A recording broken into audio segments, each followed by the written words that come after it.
I'm the king of this shit, yeah, I'm built to last. Bitches trying to front, but they don't got the craft. Rolling with my crew, we move quick like a flash. Living that street life, making money, making cash. I hate your team, they just wanna crash. But I'm balling on a level, yo, I'm sipping on that sass. Smacking off the podcast, don't step to me. Talking all that noise, but you're just a parody. Fuck your mama, know you hate my clarity. We live in thug life, that's the reality. I'm the voice of the streets, I'm the absolute truth. Got these fuckers shook, they just playing the sleuth. You claiming that you tough, but where's your proof? I'm flexing all these wannabes, I'm the living proof. Hard street living, always rolling deep. In the shadows making moves, never lose my sleep. My rhymes hit hard like a punch from the street. So fuck with me, you know you can't compete. Stacking off the podcast, don't you step to me. Talking all that noise, but you're just a parody. Fuck your mama, you know I did. We live in thug life, that ain't no shit.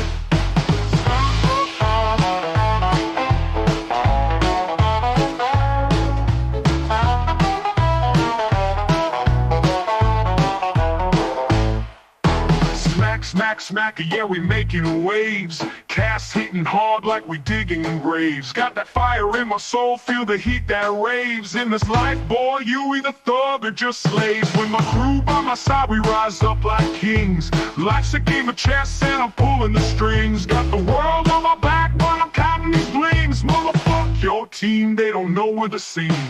I'm the real deal, no imitation. Spitting raw truth, no hesitation. Built from the struggle, pure determination. Smacking off the podcast, my revelation. Smacking off the podcast, don't you step to me. Talking all that noise, but you're just a parody. Fuck your mama, know you hate my clarity. We live in thug life, that's the reality.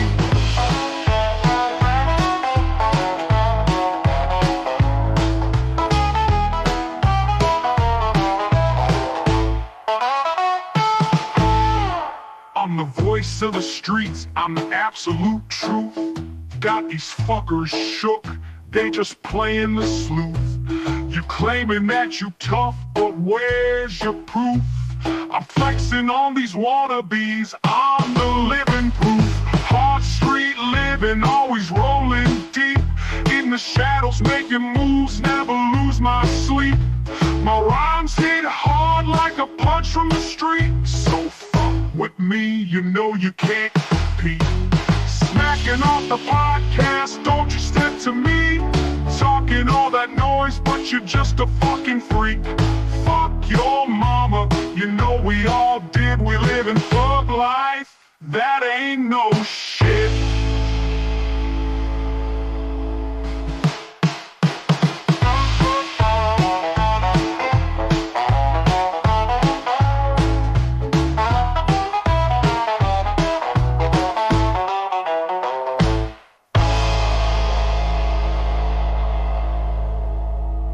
What you daddy don't like, you don't.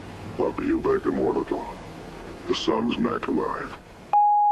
What you white, like the gun, one together. We know, don't do, we know. We know, don't do, we know. What you do. Smacking off the podcast, yeah, we making waves. Cash hitting hard like we digging graves.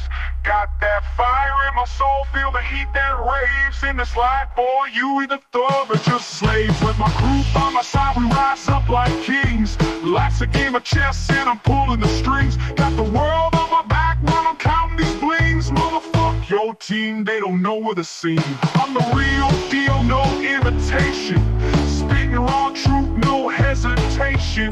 Built from the struggle, pure determination. Smacking off the podcast, my revelation. Smacking off the podcast, don't you step to me. Talking all that noise, but you're just a fucking freak.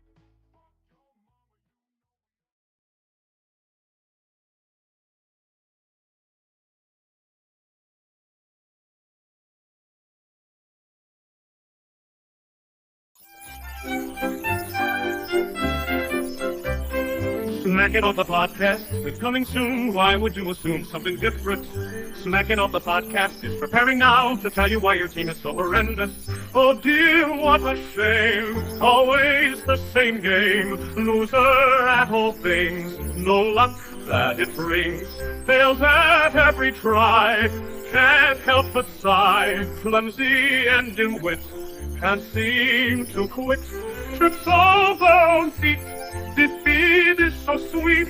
Pathetic poor soul can't reach any goal. But hey, don't you fret. You're not beaten yet. Keep on trying, friend. Maybe luck will bend. Smack It Off the Podcast is coming soon. Why would you assume something different? Smack It Off the Podcast is preparing now to tell you why your team is so horrendous. Oh dear, what a shame. Always the same game. Loser at all things. No luck that it brings. Fails at every try. Can't help but sigh. Clumsy and dim-wit. Can't seem to quit. Trips over own feet. Defeat is so sweet. Pathetic poor soul can't reach any goal. But hey, don't you fret. You're not beaten yet. Keep on trying, friend. Maybe luck will bend.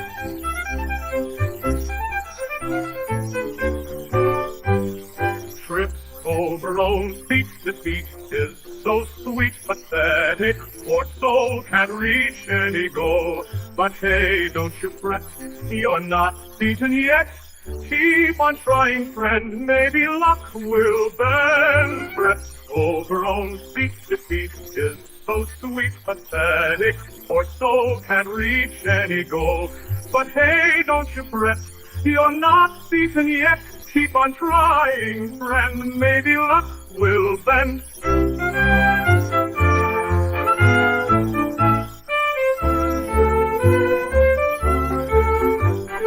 Trips over own feet. Defeat is so sweet. Pathetic poor soul can't reach any goal. But hey, don't you fret. You're not beaten yet. Keep on trying, friend. Maybe luck will bend.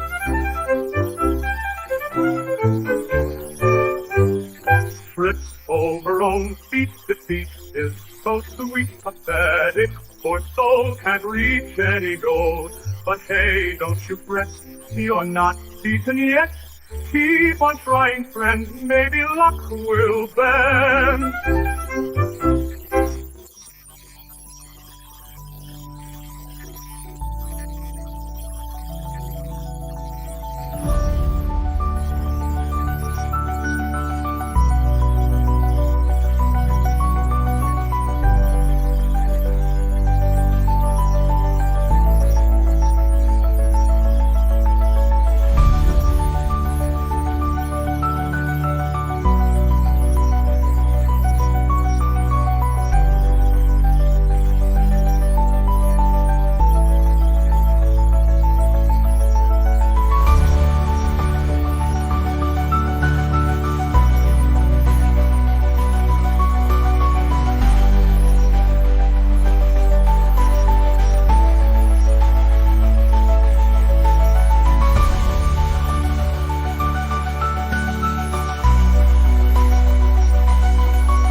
Smack It Off the Podcast is coming soon. Why would you assume something different? Smack It Off the Podcast is preparing now to tell you why your team is so horrendous. Oh dear, what a shame. Always the same game. Loser at all things. No luck that it brings. Fails at every try. Can't help but sigh. Clumsy and dim-wit. Can't seem to quit. Trips over own feet. Defeat is so sweet. Pathetic poor soul can't reach any goal. But hey, don't you fret. You're not beaten yet.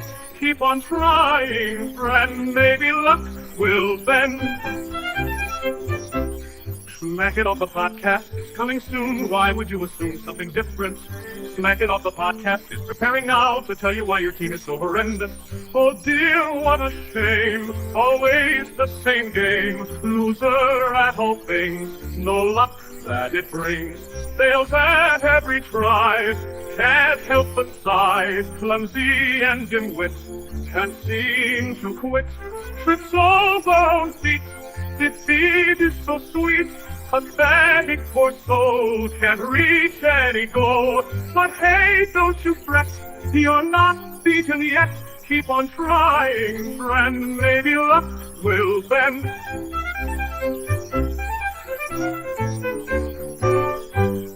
Trips over own feet, defeat is so sweet. Pathetic poor soul can't reach any goal. But hey, don't you fret, you're not beaten yet. Keep on trying, friend, maybe luck will bend. Trips over own feet, defeat is so sweet. Pathetic poor soul can't reach any goal. But hey, don't you fret, you're not beaten yet. Keep on trying, friend, maybe luck will bend.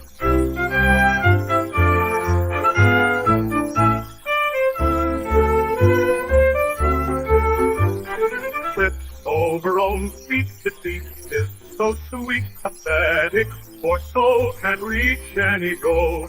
But hey, don't you fret, you're not beaten yet. Keep on trying, friend, maybe luck will bend.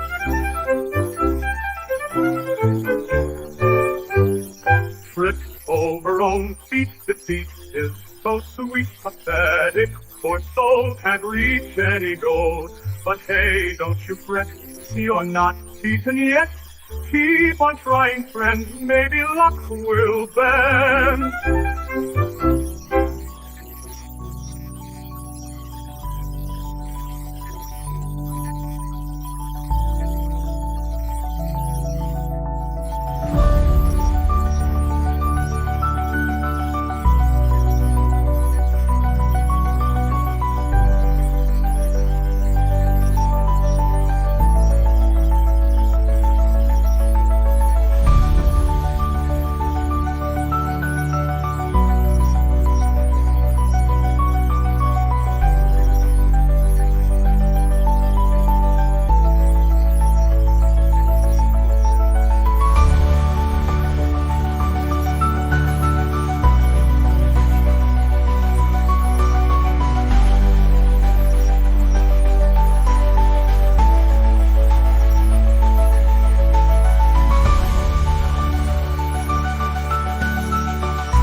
Smack It Off the Podcast is coming soon. Why would you assume something different?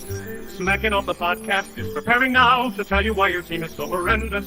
Oh dear, what a shame. Always the same game. Loser at all things. No luck that it brings. Fails at every try. Can't help but sigh. Clumsy and dim-wit. Can't seem to quit. Trips over on feet. Defeat is so sweet. Pathetic poor soul can't reach any goal. But hey, don't you fret, you're not beaten yet. Keep on trying, friend, maybe luck will bend. Smack It Off the Podcast is coming soon. Why would you assume something different? Smack It Off the Podcast is preparing now to tell you why your team is so horrendous. Oh dear, what a shame. Always the same game. Loser at all things. No luck that it brings. Fails at every try. Can't help but sigh. Clumsy and dim-wit. Can't seem to quit. Trips over on feet. The way we played against Southern Cal and Ohio State, I think we walk out of there with a victory. Mario's capable of fucking it up somehow. We have to be on game day. You know what that's going to be like. No. You know, play. Damn you, Ed. So I like it graphic. I look like Dr. Demento. I like that. I like Dr. Yeah, you noticed that too, didn't you? You're a dead man walking toward the unemployment line. You ain't nothing but a punk bitch. Fuck you and every goddamn thing you stand for. Smacking off the pop.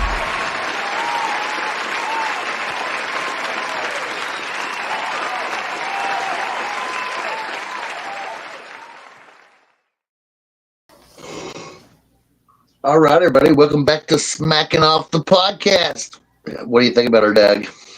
Oh, do I have to tell you? You don't have to. You can obfuscate. I'm feeling sad for this turkey in this picture. This turkey looks like he's pleading for his life. Now, which turkey are we talking about? We talking about the critter on the ground, or Maurice, or his buddy behind him? Oh no, Maurice is no turkey, man. That's our entertainment lawyer, Maurice. He's a real That's guy. true. I mean, people don't believe it, but I believe it, and that's all that matters. Oh, I believe it as well, right? We could have mass belief here, and just like Professor X and the original Jane Grey, we'll work it like that, and then everybody else will believe it because he's real. He may actually be. I know who he may actually be, Doug. Who he really is. Who's that? So when I lived in Miami for a while I was working for Nortel, and I had a Cuban lawyer next door, man. He was one of the coolest people I ever met in my life. And he's the one that told me to park my car in the middle of the parking lot next to his when they was getting ready to have a hurricane, and every other car in the parking lot flooded but his and mine.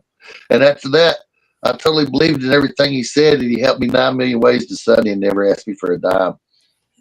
That's awesome. That's awesome, Bruce. Hey, how you doing? This is already getting good.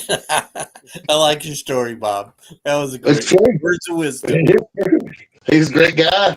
Hector, man. He was a chicken fighter too, guys. This guy was a serious chicken fighter. Now, you couldn't do it in these apartments, so he had a compound outside of town that he paid like 10 people to keep his chickens up. Right? I mean, he was a millionaire. A fucking compound, brother. Yeah. Yeah, I mean, what do you call that when you got 20 acres fenced in with 10,000 chickens and 40 guys watching it? You know what I'm saying? That's crazy. Nikki, can you hear us? I can. Okay, let's see. And Sean. Sean Devine. What's up? Dr. Balls, are you sure it was chickens and not turkeys? Oh, they for the purpose of the show, we'll call them whatever they want. But no, they were fighting cocks. I mean, I've been around cockfighting all my life. I've seen everything about chicken fighting you can possibly imagine. Now, I personally, because I don't believe in betting on anything, probabilities ain't enough for my money, and it don't give me a thrill to lose money. So I watch idiots lose money in the world of cockfighting and spend money, but I'll spend time on it. And I'm around some of the greatest cockfighters that ever lived. Unfortunately, he died. Shout out to Wani Davis. Anyway, and another thing, Wani Davis won the world championship in cockfighting that was held in a school in Mount Sterling, Kentucky, attended by the governor and the sheriff of that county and several others, right? And he won the world championship of cockfighting in about 1997 or 8, and I was there with him anyway and a few other good friends, and he got home and he put the money, the $120,000 that he'd made legitimately, plus the other $80,000 he made by side betting, and put it in his safe. Well, the next morning he called me and the law come and stole all his money. That's a sad story, Bob. That is. It is a sad story. They basically went Somebody up in. call Cash Patel. Yeah, I'll because of the I'll RICO leave him Act. another message tonight. Because of the RICO Act of 1986, they could just take any amount. If you've got over $9,999, they could just take it and you have no recourse. I mean, you ain't got no business walking around with that kind of cash, Bob. Come on. Yeah, they don't. Oh, I did. Obviously, I had seven. Everybody needs to put their shit in Bitcoin. You can walk around with millions in your pocket and nobody fucking know. Hell, you never found the fucking password. It's worthless. Just because I bought it. Obviously, don't lose that. What's that? What that? Bruce? Yeah, just don't lose your password. You lose your password, and you're truly effed. I spent $3 on Bitcoin. There's no Guys, it's a retrieving true that. story. I spent $3 on Bitcoin, and I think it was 2009 or 10. I seen it. Oh, a new digital country, which I knew is bullshit because one day the government would just decide it don't exist, it'd be worthless. But I figured I had $3. I'd spend $3 on it, right? Because it was $1 a Bitcoin at that time, and they had this thing called a digital wallet I had no idea about. But it turned out that my Windows 7 computer was the only thing that could unlock it, and I've got 3 Bitcoins I can do not a fucking thing about. And they won't do anything for you. Yeah. Well, it's probably doubled or tripled now. At what was it? No, it's more than tripled. It's $100,000 a coin. Something a coin, yeah.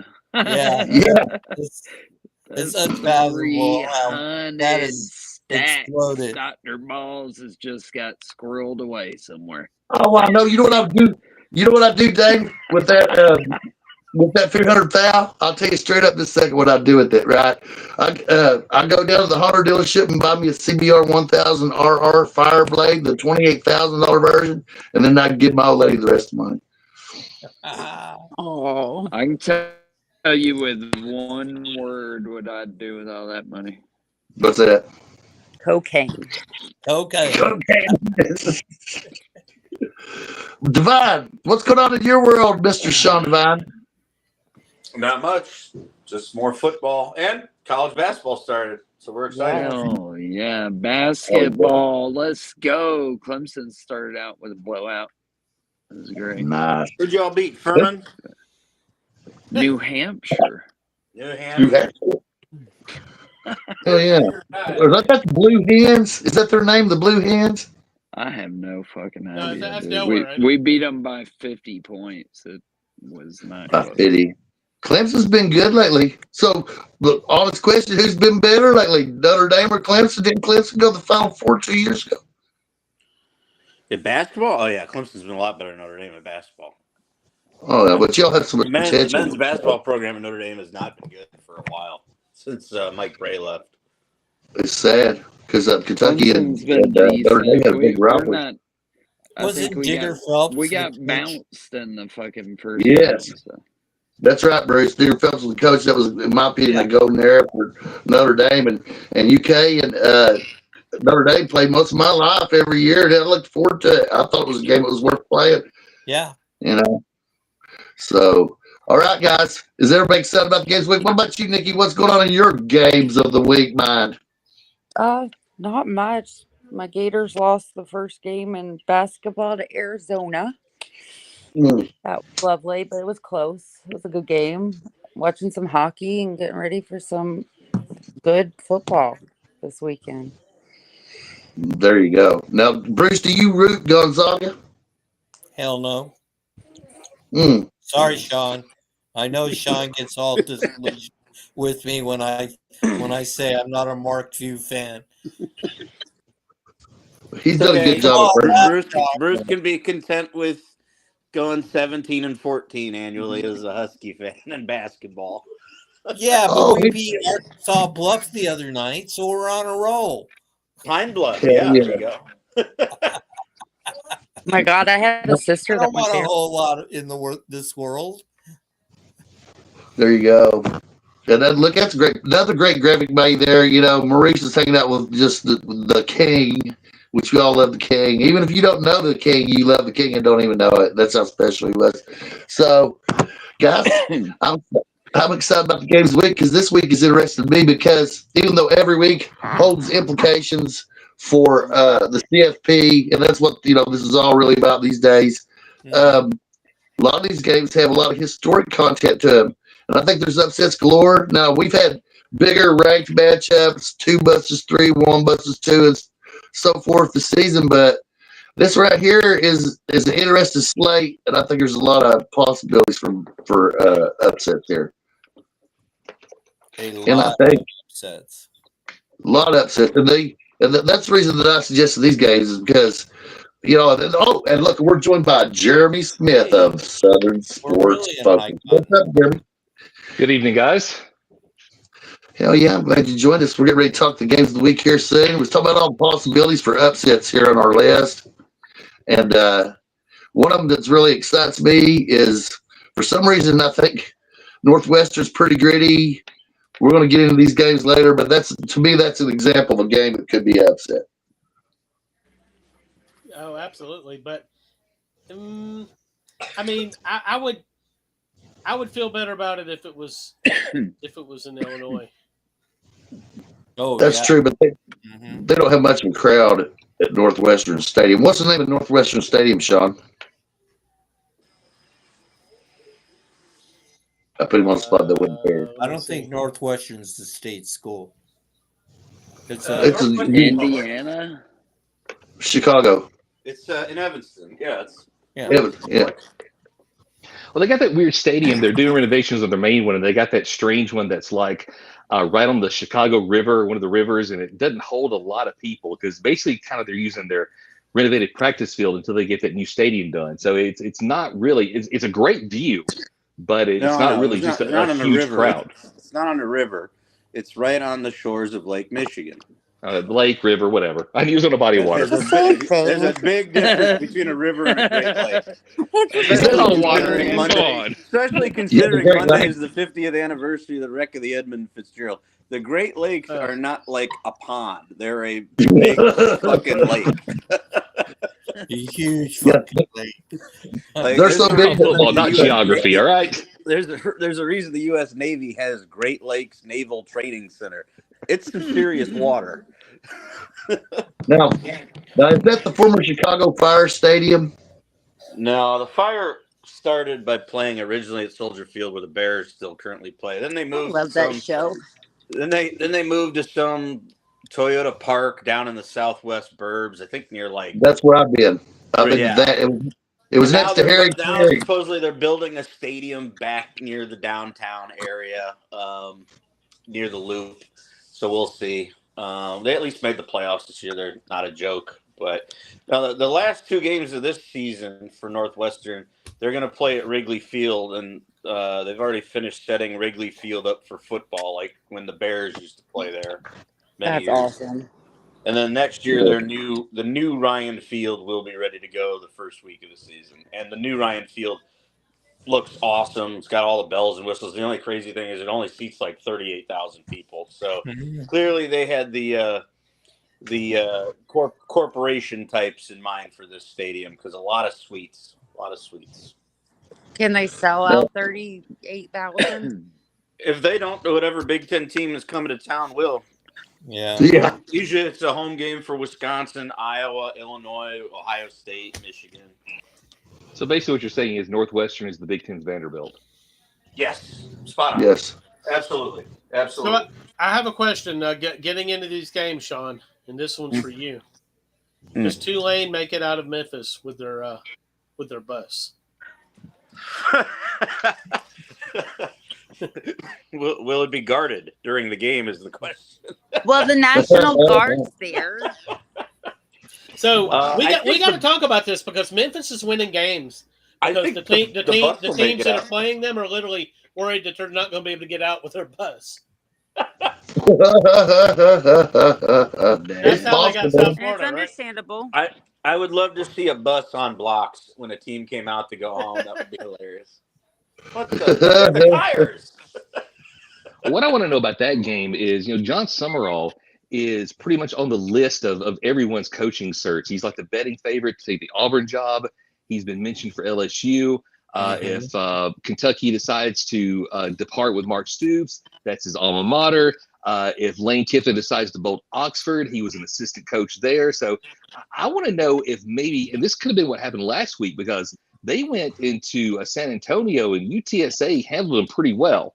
That's exactly and that gave what them, I said. And so I want to see if maybe they're distracted by this, and they cannot afford to lose any kind of focus going into Memphis because if they don't, they won't have to worry about their buses. It'll be their bus that get handed to them. So I mean, it's a game where it's a must win for Tulane. They got 2 total losses. They have 1 loss in conference. If they lose this one, any shot at being a G5 representative in the playoff is gone, and probably any shot at the American Conference. Because you look at that league, there's a lot of teams right now with one loss, and it is very stacked at the top. And Tulane is kind of in that logjam with one conference loss right now. But if they lose to Memphis, all that is gone. I agree. That's a must-win game. So that's one of the reasons it's one of the games of the week, I think, because it does have impact. Somebody's got to be the Group of 5 representation of the college football playoff, and that's what they're all really fighting for. So hallelujah. So are we ready to keep last week when they were playing it, you could tell they were not in that game. They were thinking between him and the players, I guess they were kind of wondering what the hell is going to happen to our coach because they did not look like Tulane. Did you think they thought he might leave right then? Like, say, is it even possible that somebody like let's say Auburn fired Hugh Freeze on Sunday, right? So would they hire a guy like him on Monday? Would he come in and coach the rest of the year, or would he wait until everything was over with? He's got a couple of tea times set up, so he's busy. Hell yeah. I think he has to wait. I think they can talk to their agents right now, but I don't think that they can actually be hired under their contract. Now, here's something interesting in regards to the fact that UTSA beat them last week. Is I'm watching the game right now, UTSA and South Florida, and South Florida's up 42-10. UTSA can't block nobody. I mean, this is that good of a team. I mean, I know the betting line was pretty close. I think Tulane was like around anywhere from a 3 to 6 point favorite, depending on where you looked. But I mean, they were only like 3-4 or 4-4, something like that. They're not that good. But I mean, Tulane went in there and just laid a complete and total egg. So if they mess around against Memphis, they're going to get killed. Yeah, I agree. Because I'm watching Texas San Antonio right now, and there's 154 left in the second quarter, and South Florida is up 42-10. So how that's we feel ridiculous. about this Tulane Memphis game? Who's picking Tulane to go into Memphis and win? Somebody step forward. I'll speak for Ed. He gave us a thumbs up. So Tulane by 50. By 50, he says. I think they can if they play like they did before the UTSA game. If they got their mind, like their actual head in the game, I think Tulane can win. But if they play like they did last week, they're going to get destroyed. Yeah, I can see that. Well, if we're going to start picking them, I'm going to pick Memphis 42-28. You want to pick next, Brady? Yeah. That's Tulane. I'm going to go with Memphis on this one. I don't see Tulane crawling out of there with anything. And no bus tires, nothing. No, they will be on hubs. Let's put it that way. And I see the score to be 40-20. I seem to like that score. There you go. He likes that score. Dane, what do you got on this? Oh, he's already picked Tulane by 50. By 50. That's right. He picked Tulane by 50. I forgot about that. We're holding you to that too, Dane. What do you got on this, Nikki? Oh, this one is I don't know which team's going to show up, but I'm going to go with Memphis, and I'm going to call it 34-28. 34-28. That'll be exciting. All righty. And this is a game of great import. What do you got on it, Sean? Yeah, Friday night road games usually not good for the road team. I like Memphis. Right now they're a 3.5 point favorite. I say they cover it. Memphis. All right. Well, they say it's on right now. And Jeremy, have you been looking at this game? I don't know, Jeremy. Can you hear us, Jeremy? Let me see. Is he in here? Oh, he's in here, but he must have to come back in. Dane said he'll be back. He had to take a call. Jeremy, you're back. Okay, wonderful. Sorry, I was losing a lot of audio, so I had to. It was cutting in and out, so I exited, came back in. I'm going to say Memphis 34, Tulane 23. Now, does anybody have anything on the game that like an update or something that could make the spread better or possibly throw a monkey wrench in it?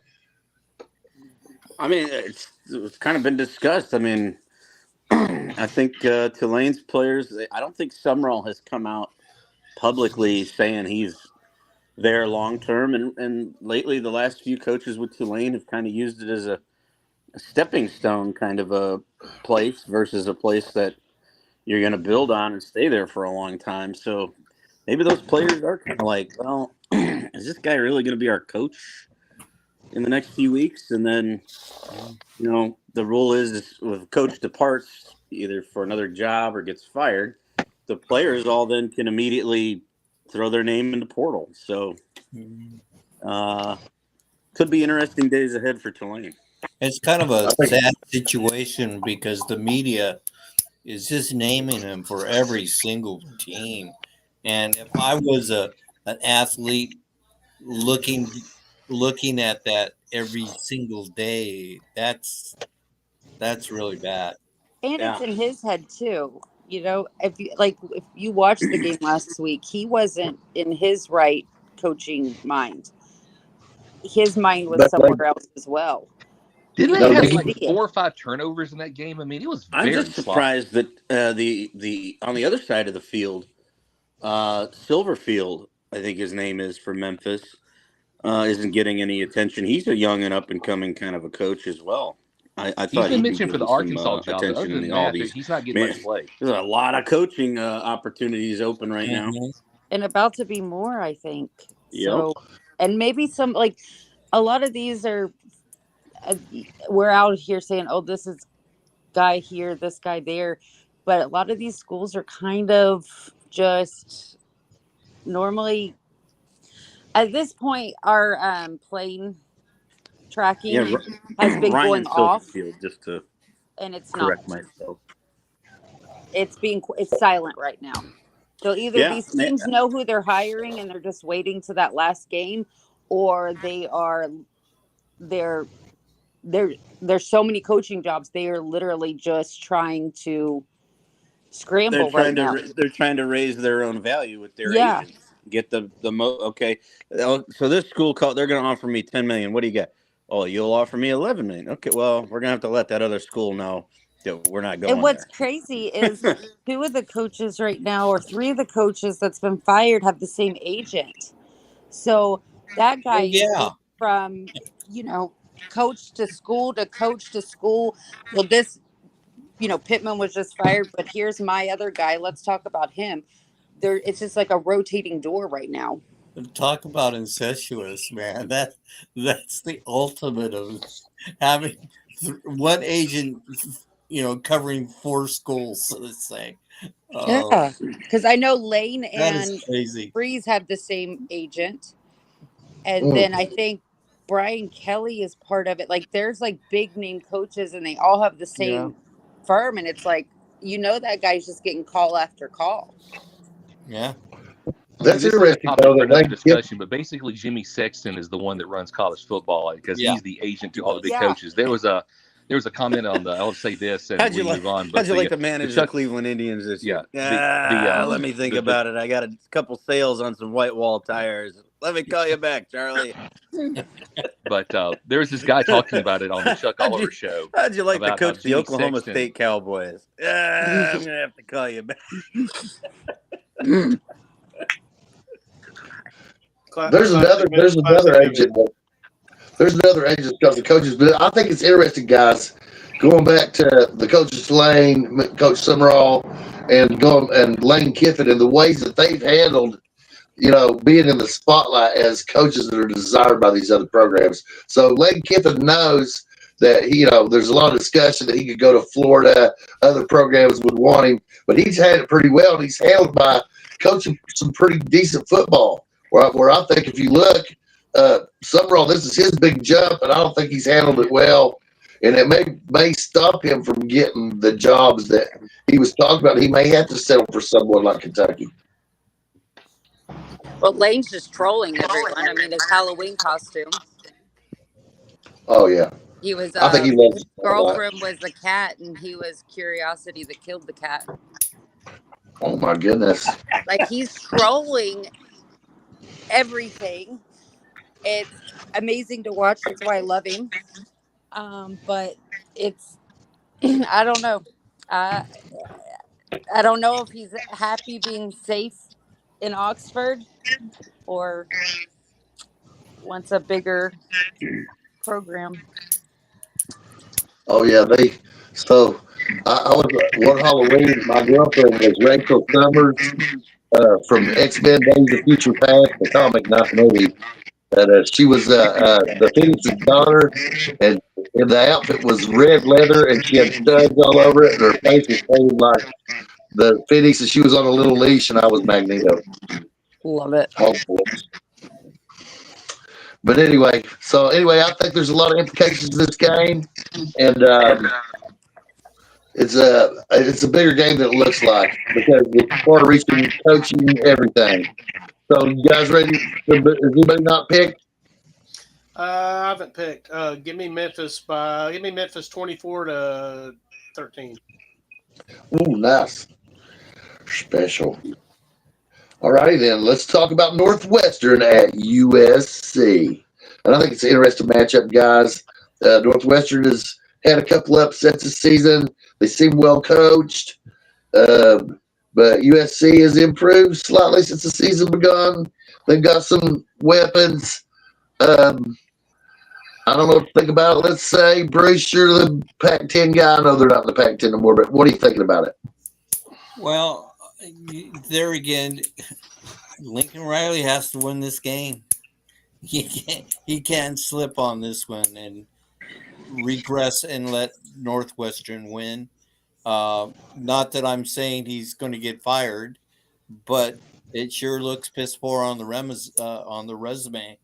So I would have to say he has to win by a score of at least 30-15 against Northwestern. If he doesn't, he's going to look suspect. And now, Doug, in the world of donkey balls, where does this game possibly lie? I mean, Lincoln Riley definitely earns the door if he loses to Northwestern at home. For sure. Northwestern, if they look, Northwestern, nobody's interested in Northwestern, so the Northwestern coach probably doesn't get a door no matter what happens. But they played respectable this season. They haven't been, they're getting better. So I don't think we can't exclude them and say they're out of the question of winning at USC. So no, I think if this was in Chicago or Evansville, sorry, I would think that Northwestern had a great chance at winning it. With USC having to travel across the country and cold weather, there's going to be cold weather. They might get snow in Chicago this weekend for the Bears game. We got snow here on Monday, according to the forecast.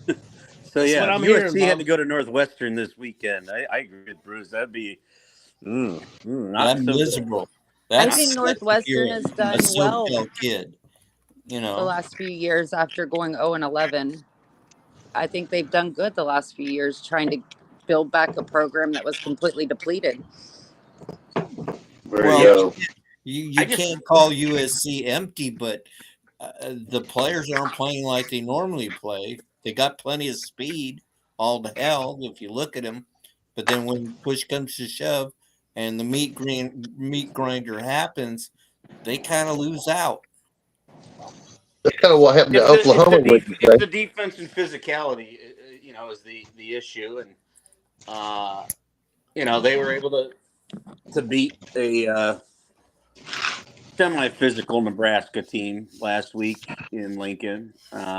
Didn't help Nebraska. They lost Raiola for the season. But kudos to USC for going on the road and getting a win there. If you think about it, other than the Notre Dame game, that Riley's terrible decision making basically took them out of that game. They should have beaten Illinois on the road. This should be a team in the hunt for the Big Ten title. This is Notre Dame game's a non-conference game.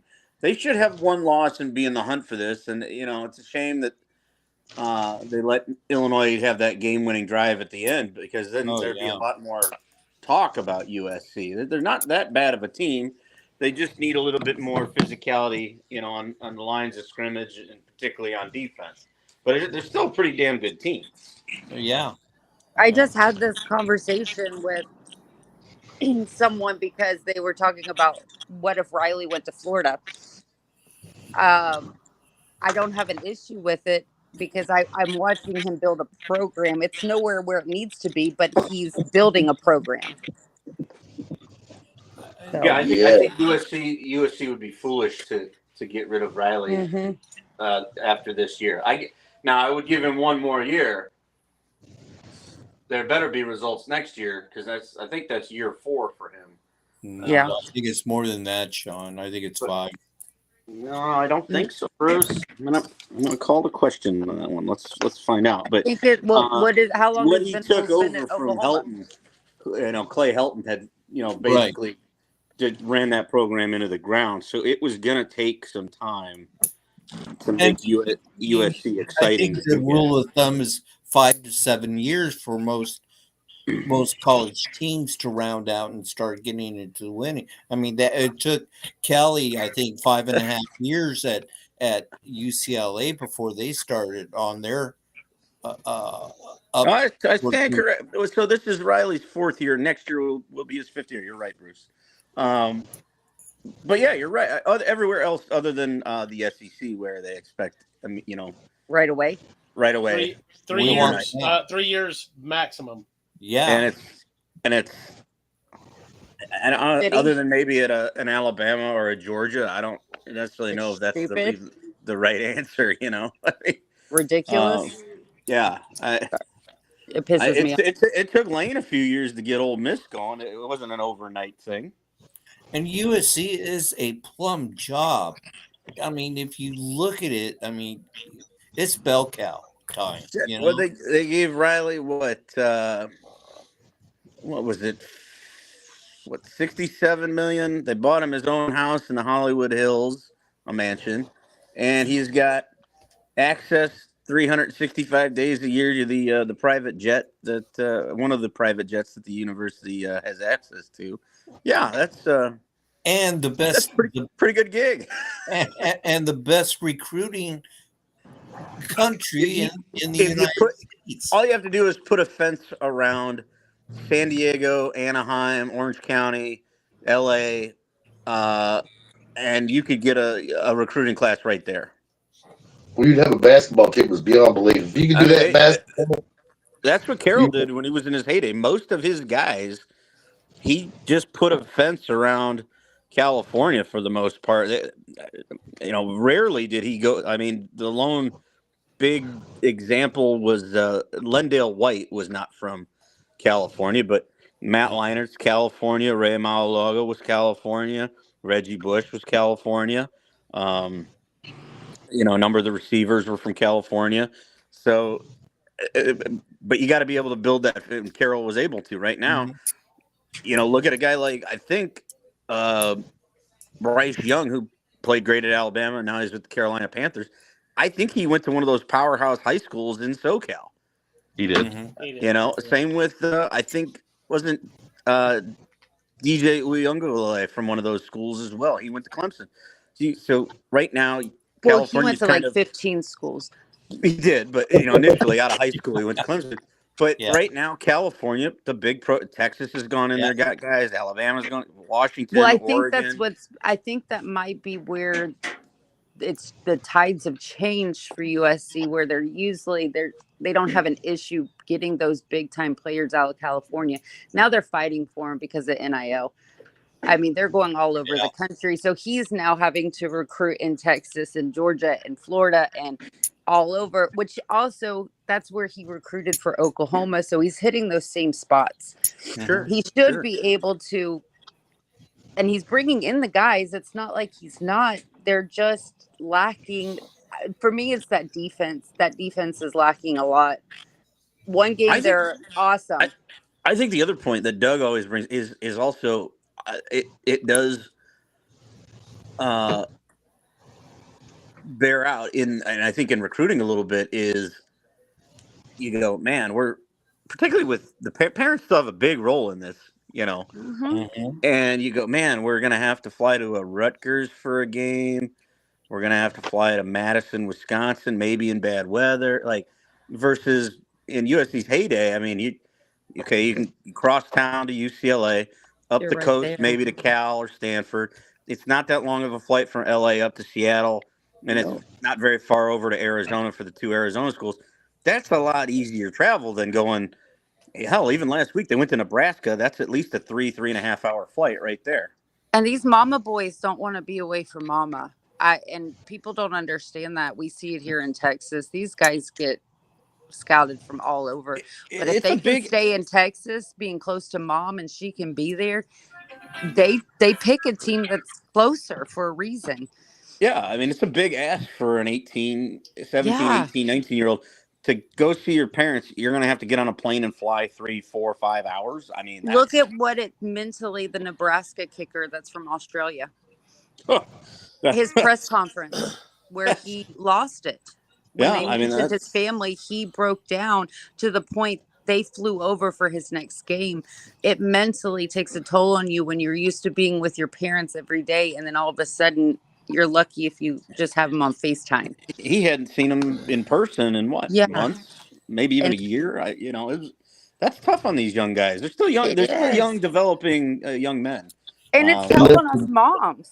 Yeah. They listed more every day. They miss mom's cooking too. Yeah, let me kick this game off here, and I'm going to go ahead and I'm going with USC 40 to 20. 40 to 20. 40 to 20. Hallelujah. All righty. What about you, Jeremy? What you got on this?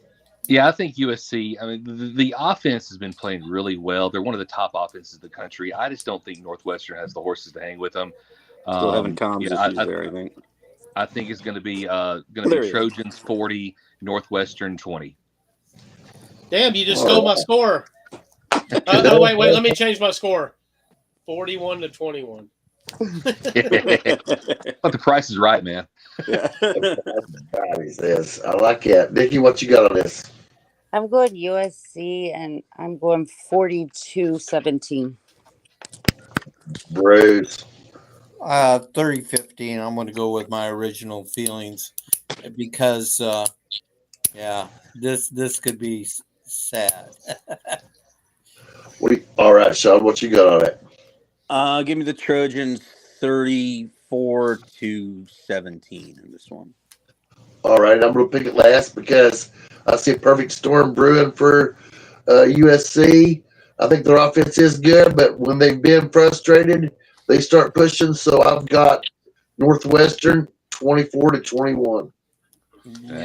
And not to steal your thunder, Dr. Balls, but the other thing that I kind of I want USC to win this game because then it might set up, maybe something crazy happens in Indiana. But if USC's sticking around with one loss in conference, that sets up a huge game in a couple of weeks when they got to go to Oregon.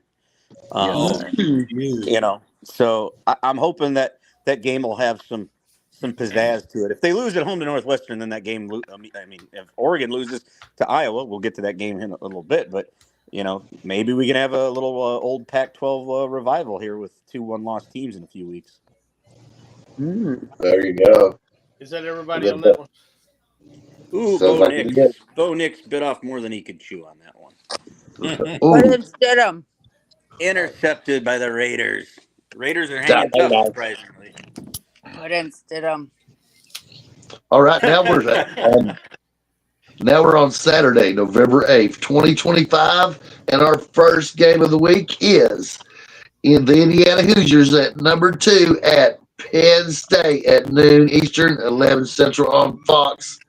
Got an interesting game for me.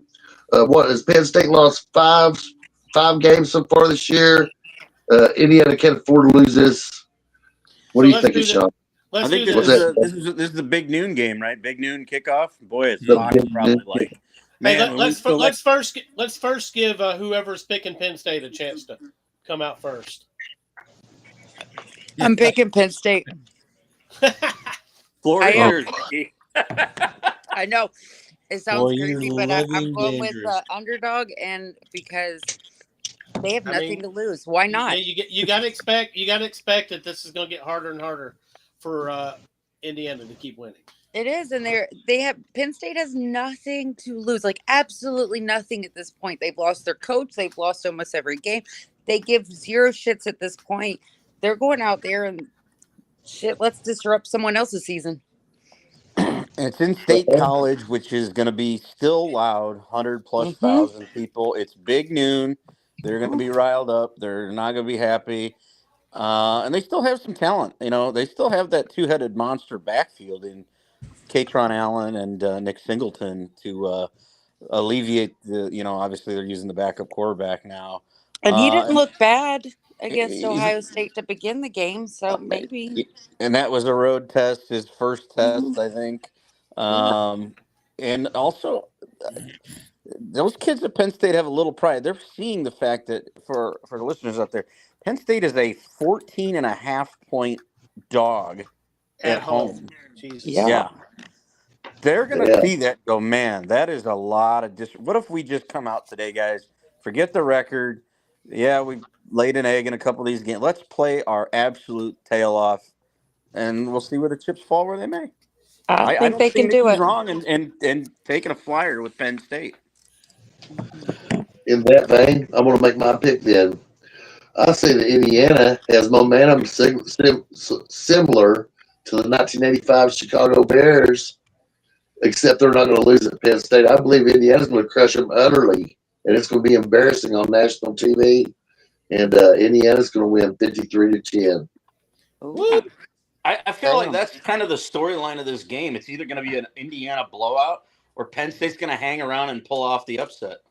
But I don't see Penn State blowing Indiana out. Does anyone see that? I mean, no. Like I think maybe defense has to hold. It's going to be a close game. If their defense cannot hold, they're dead. I think they can. I do. That's where they showed life against Ohio State. They showed some type of life. Like these guys are still willing to fight for their team. There's something, I don't know. This game just seems like there's nothing to lose, and let's go in and just disrupt the rest of the season. Let's mess up this playoff, rankings. Let's go in and let's have some fun.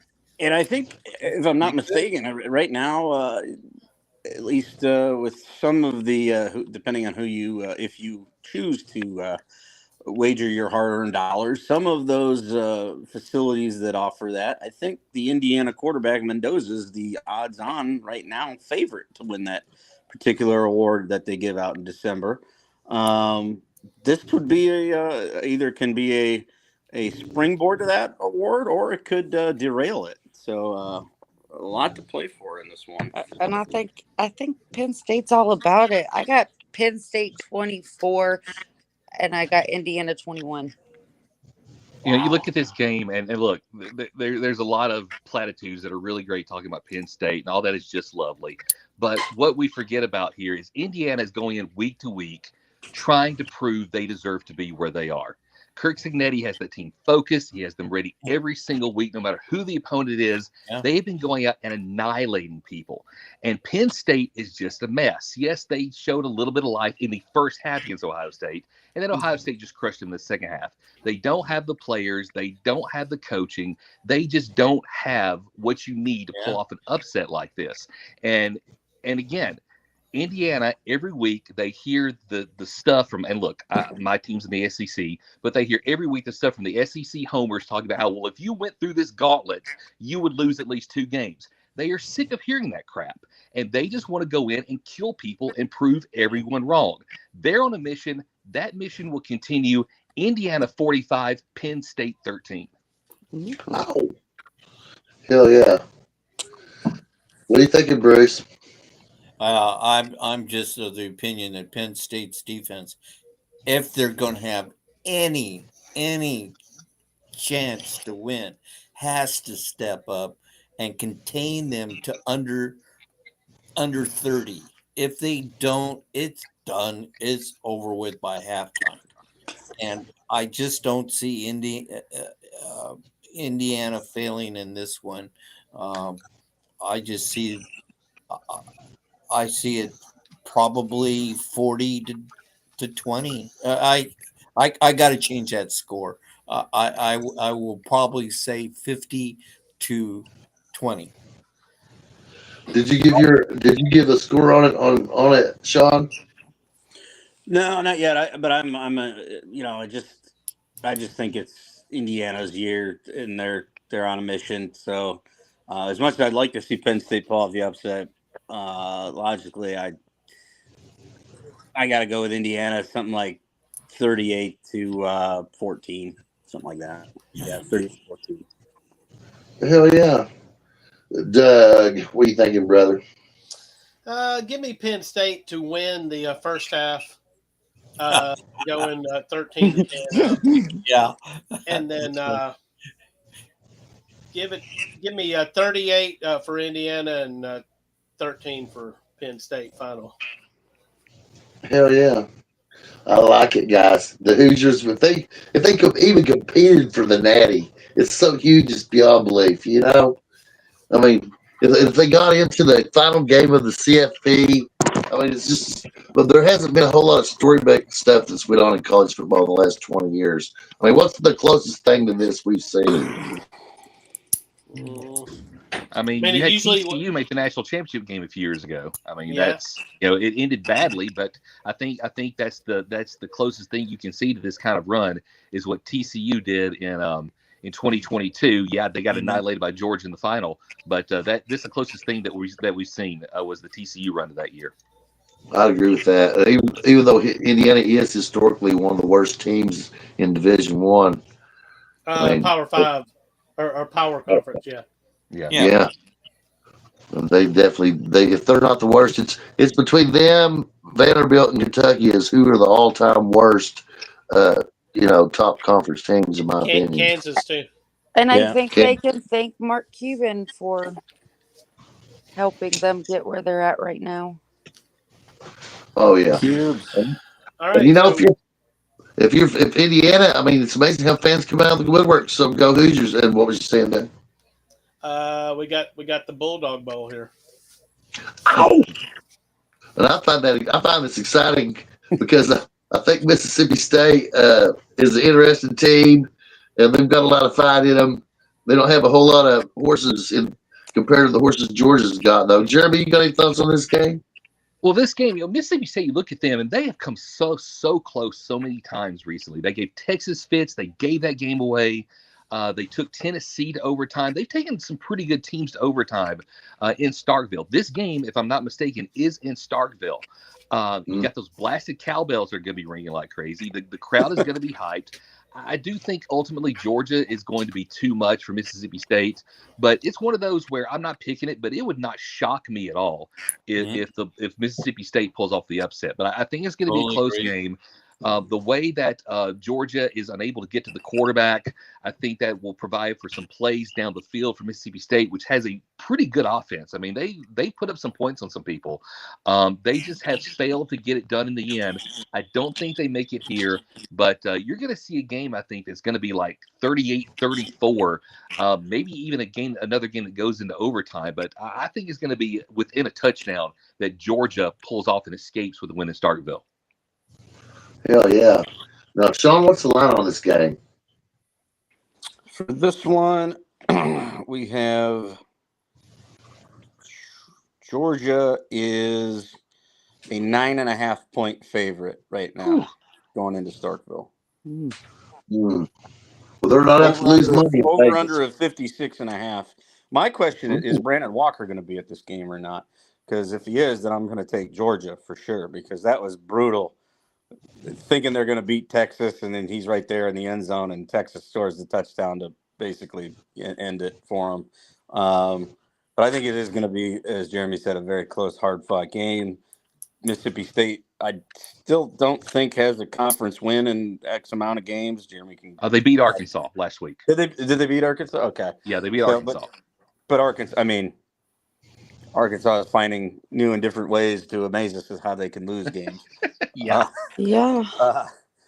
I think it's going to be close. I think Georgia's going to get out of the gate slow, like they kind of normally do. But then in the second half, Kirby yells at them so much in the break that they turn it on in the second half. Give me Georgia 31, Mississippi State 21. All right. Since we're picking, I'd like to see Mississippi State win, but I think it's going to be like Doug said earlier, where Mississippi State is going to look like they have a chance in the first half against Georgia, something like 10-7 or something like that. But in the end, Georgia wins 24-20. What's your pick on this, Nikki? I'm going with the underdog.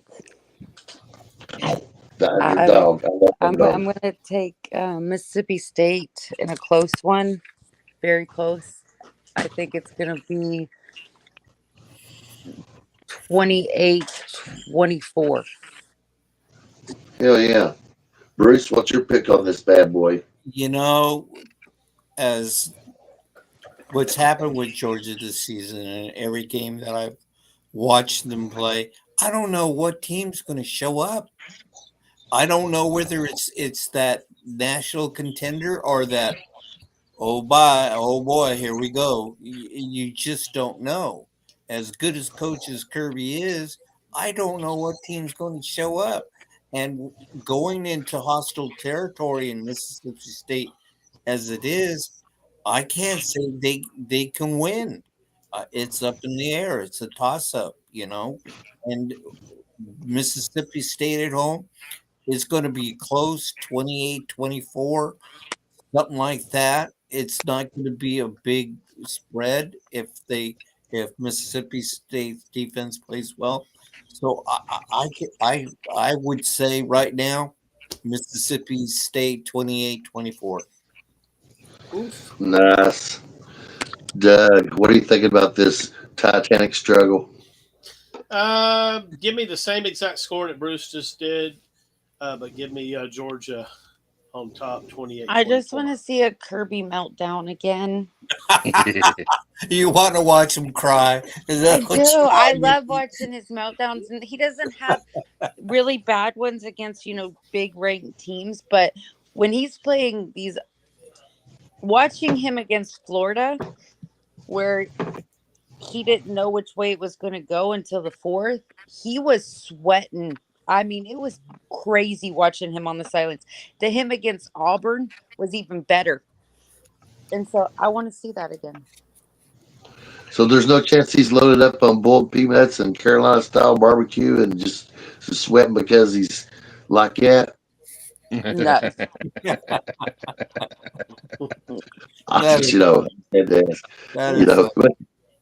What's that, Bruce? That is funny. I'm just laughing. I can see picture Kirby's meltdown. I mean, just totally shitting his pants. Oh yeah. I call him Stewart anyway. He looks like Stewart from Mad TV. Look what I can do. But you know what? Why I love Kirby Smart a little bit is because he reminds me of Orgeron, and somebody belongs at the school he's at. When I look at Kirby Smart, he reminds me of a typical Georgia person like I would have met while I was in the Army and stuff. And the hairstyle. Yeah, he's just kind of the way he talks to you. He just said "Bo" every now and then, right? And I would think that he was for sure belonging there. But so, is anybody not picked on? What do you got on this one, Doug? I just picked on it. Remember, I picked up you just picked opposite of me, but Georgia. All right. Is anybody that hasn't picked the score on this? Has Dane rejoined us? Is that the question? Has he rejoined us? His call was pretty important, guys. It was probably regarding to the 300,000 he just got in his cocaine. So I think we should move on back to BYU. He found your password out. He found my password out because he's smart enough to do that. See. Yep. Arguably the biggest game of the week here, Gus. Indeed. Yes. Game day. Mhm. Game day's going to be there. I love this matchup because you look at this, and both of these teams, they're in the top 5 of the Big 12 in total offense and total defense. They're in the top 3 in the Big 12 in points per game and points allowed per game. So, I mean, it's one of these where they're both pretty good at third down. They're both really good in turnover margin in their league. I mean, this is one of those games where you look at it and you're like, okay, where's the strength against weakness? And there really isn't one, because both these teams have done, with their competition, have done very well in pretty much every facet. BYU's undefeated. Texas Tech has the one loss. The game is in Lubbock. I think overall Texas Tech has got the more talented team, though. And you have to wonder if that BYU quarterback is ever going to start playing like a freshman. And against a team like Texas Tech with the defense they have, I think this could be the game where it happens. And so I think Texas Tech is going to take this one. I think it'll be a late score to pull away a little bit late. So I'm going to go 34-21 Texas Tech. Not too late. It's an 11 a.m. kick. Yeah. Central. They've been camping out since Sunday. Yeah. Yeah, that's what I was wondering. Camping out since Sunday for game day. I know it's on the local TV and news. They're talking about this game. What are they saying in your region about this game, Nikki? Well, right now it's just that how insane these kids are. They set up their TVs and their tents, and they've been camping out since Sunday for game day. It has been insane, and we're not talking just like a few. We're talking hundreds. People are excited. All about Saturday. You know, they're so excited about not just having game day there, that both of these teams are playing the way they are. And to see Tech doing it, living in Texas, having hometown boys on that team, it is a different feeling. Like, this whole town stands behind them. Probably half of them aren't even Tech fans, but they are so excited on where they're at. There's always been that Tech team that you're like, oh, they're good, but they're never good enough. They're not. They're not. And I don't know. I'm excited. We got hometown boys on this team, and I think Tech's gonna have some fun. Except they're not allowed to throw tortillas anymore. No tortillas, no problem. They got the NCAA said they weren't allowed to throw them anymore. No. See, there they are, the NCAA outside of their jurisdiction again. No, hold on. That's misinformation right there. Same thing. The Big 12 conference say they'd be penalized for disrupting the game. Yes, delay a game. So the Texas Tech AD said no more tortillas. So not the NCAA. As much as we love to pick on the NCAA, they could have stood up for them. They're no. I mean, Texas throws water bottles on the field. No more. I mean, aren't they like the Red Raiders? Isn't there a guy a cowboy? Yeah. Well, they should be firing guns into the air. Well, they do, but Not throwing they got in tortillas. trouble for that a few years ago. Now they have they've already been there, huh? No, it's flipping tortillas. Texas Tech football now with no firearms. Yeah. We're not allowed that, so they went to tortillas, and now it can't do that. Well, Jesus Christ, they need to get some cowbells. They take all the fun away. All the fun is gone, guys. No guns and tortillas. No fun bunch, huh? Yeah. Leave your guns, leave your tortillas in the parking lot for the tailgate, pre and post. Stupid. I knew they were dangerous weapons. Injured by a flying tortilla. And they're not even throwing like the hard ones, they're throwing soft. These are like flour, fresh. yeah. They pick them up on the way at HEB. They're fresh. Is everyone take on this one? I just need to give a score. I got Tech 38, BYU 28. Oh, I got Tech 42, BYU 28. And what will likely be, should they win out, the rematch in Jerry World right now. So I think they're both unbeaten in the Big 12.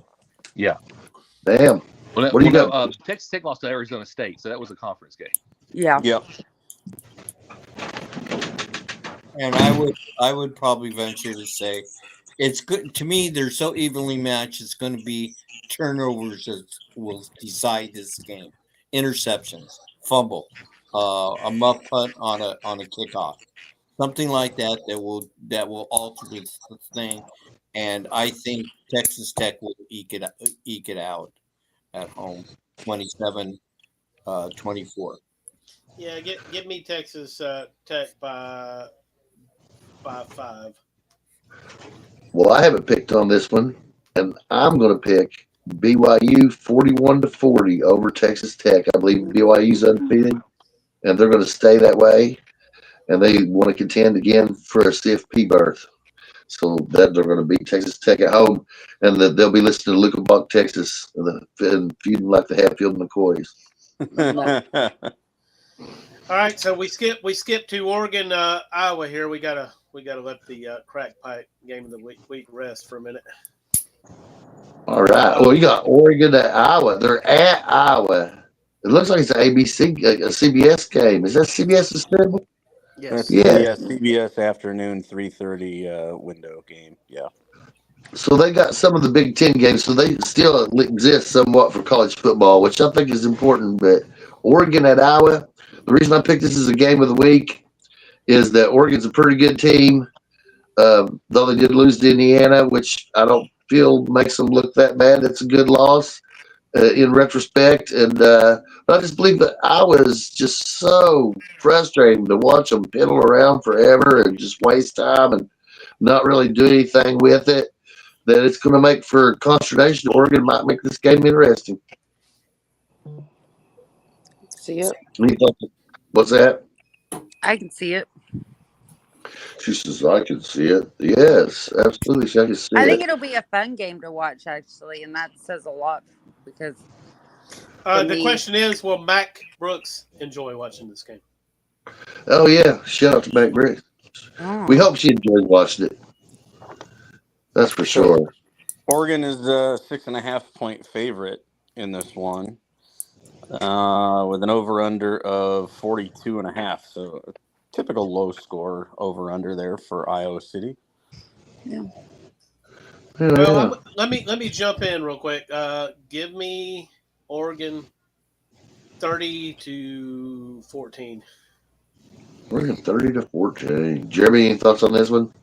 Yeah, I mean, you just can't trust Iowa's offense. I mean, it's still the same stuff. I mean, it's a little bit better than, for instance, Junior's days, but still, it's not a good offense. And Oregon, they're kind of desperate to keep track in the Big Ten and the playoff race. I think you're going to see the Ducks win, not a blowout, but I mean, I think they'll cover. I think you're probably going to see like 30-17. Nice. Hell yeah. And I'm going to pick myself. I'm going to pick Oregon 24-20. I think they'll do just enough. Sean, you want to pick on this one? Just looking at the weather, it's going to be low 40s and rain. Kirk Ferentz is known for, it's a little sleepy, little quiet. It's November, and he's been known to take teams out of the hunt when they visit Iowa City. Give me the upset. I'm going to take the Hawkeyes 27-24 over the Ducks in a cold, dreary game in Iowa City on Saturday. And Mac Brooks partying till 11 p.m. Right? There you go. She'll be excited. She'll be one happy Hawkeye for sure. I think Ferentz has done this in the he's done it to Ohio State in the past. He's done it to Penn State in the past. He's done it to Michigan in the past. He's due for one. They haven't had a big win there at Kinnick in a while, so now's as good a time as ever. There you go. What you got on this one, Bruce? This is a game where Oregon's in a no-win situation. They need this game. They can't look past Iowa and think they can go in there and cruise. And Iowa's just a good enough team that they could upset them at home.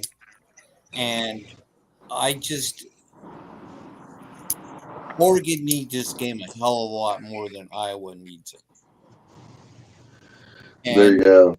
they now go into the part of their season, the last 4 games of the season, that every single game it counts. So I would right now put Oregon 32-20 if they're going to win and look good, presentable. Bruce is a closet Ducks fan. No. Don't say it, huh? I'm taking the Husky hat off, and I'm really looking at Oregon as a team that desperately needs this win to keep the continuity going into the CPF playoffs. That's the only thing that I'm angry. So there again, I would vote Oregon to win. There you go. All right, guys. I think we can move on to a great game featuring the Dogfathers number 24 Washington Huskies at Wisconsin at 3:30 p.m. Central on the Big Ten Network. Here's So, my Bruce, question, and I got to ask Sean right out of the gate. What is Wisconsin's record? Oh, the Badgers? Yes. The Badgers are 2-6. 2-6. And they're 0-5 in the Big Ten. Awesome. They just sit on the bottom line, They've but they're not. they've beaten the mighty Red Hawks of Miami and the MAC, and the mighty Blue Raiders of Middle Tennessee State. All right, so Powerhouse. okay, so whoever's picking Wisconsin, you can go first.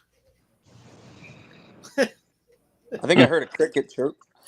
Well, can I preface this? Oh shit, Bruce, you're picking Wisconsin, aren't you? No, I'm not. No, I'm not. But I will say this, okay? Remember, they took Oregon to the mat, to halftime, 7-7. Their defense played well, but they've lost their quarterback. They've lost their running back. We brought back our 2 offensive linemen that we needed, John Mills and the kid from Kansas, and that's a whole different offense now. Illinois was the victim of it. So do I this is kind of like a trap game. I can almost visualize it to be a trap game for Washington. You cannot look past this team. And if you're going to do it, you got to crush them. That's how I view it to be. But Wisconsin can be a fly in the ointment. They can. They did it at Oregon for almost 3 quarters.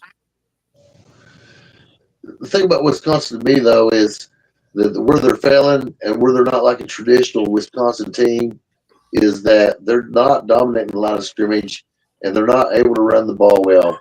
And they lost their running back. Yeah, and so that's a real problem for them. But they got a vote of confidence today for Luke Fickell, and they say that he's going to coach the 2026 season. I saw the bottom line just a few minutes ago, coincidentally. But I'm with you, Bruce. I believe that Washington just has to not fuck it up. And if they do that, they should win 31-10. Let me say this about Wisconsin. There's certain programs that kind of have this identity that spans beyond a particular coach. And, from Barry Alvarez to Bert Bielema to just a number of coaches, it was dominance across the lines of scrimmage and a great running game. And then you bring in Luke Fickell, who pretty much tried to bring in like a version of the air raid, and it just did not work. The spread. He was going with that. He wanted that. I mean, that and just no one has accepted that. You don't, and they've got to get back to who they are. And I know that Fickell got this vote of confidence, but they are going to be stuck in this below average loop until they get rid of him. He is not a good fit there. He never has been a good fit there. And they're going to have to go back to being Wisconsin in order to have any success, and they're just wasting another year keeping Luke Fickell around. That's just all there is to it. I'm agreeing. I agree with you. And they're going to be facing a Washington team that still maybe has an outside shot of sneaking into the playoff if some things go right for them and some teams ahead of them lose. I don't think it'll happen, but still, the Huskies are mathematically still in it. I think it's going to be a little closer than expected, but I think the Huskies are probably going to win this game like 27-14, 27-16, something like that. But you are not going to have success in Madison ever again until you pull the trigger and get rid of Luke Fickell and can get a guy in there that knows what Wisconsin, that style of football is about, and take them back to that. I know you're not suggesting that a vote of confidence means they're definitely not going to fire him at the end of the year. No. Well, I mean, we know how that goes, but I just don't know why that was even necessary, because he's such a bad fit. I mean, he's a worse fit at Wisconsin than Brian Kelly was at LSU, and that's saying something.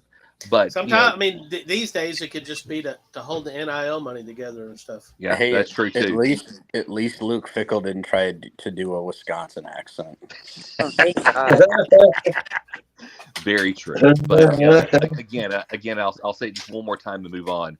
But he's a horrible fit there. Agreed. He was, and they've got to get rid of him if they want to have any success. All right, let me throw my score. I think it's because it's going to be raining in Madison as well. It's going to be raining in a lot of the traditional Big Ten places this weekend, and it's a long flight from Seattle to Madison. I think Washington wins the game, but it's a grimy, ugly kind of game. Just give me the Huskies 23-16. Nice. It'll be a great game to turn on if you need a little siesta in the afternoon. I think Washington. Give me Wisconsin to play better than everybody expects, and to maybe even look like they're going to win. Yeah. Maybe early in the fourth quarter, but Washington gets it done in the end. Give me Washington 28-17. Hell yeah. I like it. Nikki, did you pick up this? 8-10. There you go. I think Washington shows up. We like that. All right, I'm excited about that. I guess we'll move on to this game of the week, and we've got LSU at Alabama, a game that used to really matter and was special and important to a lot of people, and I'm sure it still is special and important to a lot of people. But now it might have a little less meaning as LSU is now unranked. They've shucked Kelly down the road, where he belonged, with his fake everything, including his accent, his little dance. I just don't like that guy. I'm so glad that he sucked doggy balls. Right? I just don't like that. Nobody likes that guy. No. I just don't like you, man. I just hate people that's just so blatantly phony. I mean, he was like just a social climber, but on another level that even I couldn't even understand. And you know what? Notre Dame kept him at bay because I did not realize how bad I disliked this guy until he left Notre Dame and went to LSU. He was not liked in South Bend. He couldn't have got away with that shit. He couldn't have got away with that there because he was winning games. That's the lone, because he was almost out the door in, I think, I'm getting old, my old age here, in either 14 or 15. Notre Dame won 4 games, went 4-8, and they basically, AD said, "Listen, you need to make fundamental changes to your staff and your process, or you're out the door." And he did that, and he rebounded the next year. I think they won 9 games, and then the year after that, they got to the playoff where they lost to Clemson in a big game, which Kelly lost all the big games he was in at Notre Dame, but for I guess 2 in the year that they ended up playing Alabama in the BCS championship game. I'll give him those 2, but if he hadn't won, he would have been out the door much quicker in South Bend, because he was just, outside of winning games in the stadium, he was not liked around campus. He was not liked by alumni groups, by generally anybody that came in contact with him. And I think that, to Bob's point, I mean, he seemed like it was always about him, and the reason he'd be nice to people is what he could get out of people. And that speaks to his upbringing. He's the son of a career politician in Boston. How do I press the flesh to get something out of people that'll benefit me, and not necessarily have to reciprocate? And that's coming out in the woodwork with all the former players at LSU. They're like, I never talked to the guy, or man, I was hurt and he never came by to see if I was okay, et cetera, et cetera. He's just a really just bad human being is what he is. And you can be a great football coach and also be a bad human being, and that's what he was. And it's good riddance to him. Who's the interim at LSU? Anybody? Frank Wilson. Yeah. Okay. And I'm glad LSU made the move. Better to be early and get rid of a clown than to be late. Yep. Jeremy, I know you got thoughts on this game. I'm sorry, Dad. Yeah, you talk about Kelly being gone, and look, having his dark cloud of an aura away from Baton Rouge can only help. But we hear this all the time about a new energy. It wasn't the talent, it was the coaching, and some of that may be true. But the issues that LSU had with Ryan Kelly on the sidelines, they're still going to have a lot of them. The offensive line is still going to be horrible. The running game is still going to be ineffective. Garrett Nussmeier is still going to have that lingering abdominal injury. And for all the talk about the defense, and they played well for most of the season, the last 2 games they give up 80 points. They gave up plus 40, like 49, I think, to Texas A&M. So they've been giving up a lot of points the last couple of games. They've had the bye week to maybe sort a few things out, get some new things installed, but you can't completely change the identity of who you are and what you do in 2 weeks, and when you've been something all season long. So they've still got a lot working against them. This Alabama team, there's still some concerns. The running game, how healthy is Jim Miller really? Daniel Hill has provided a spark, but he's still not been able to take over a game. And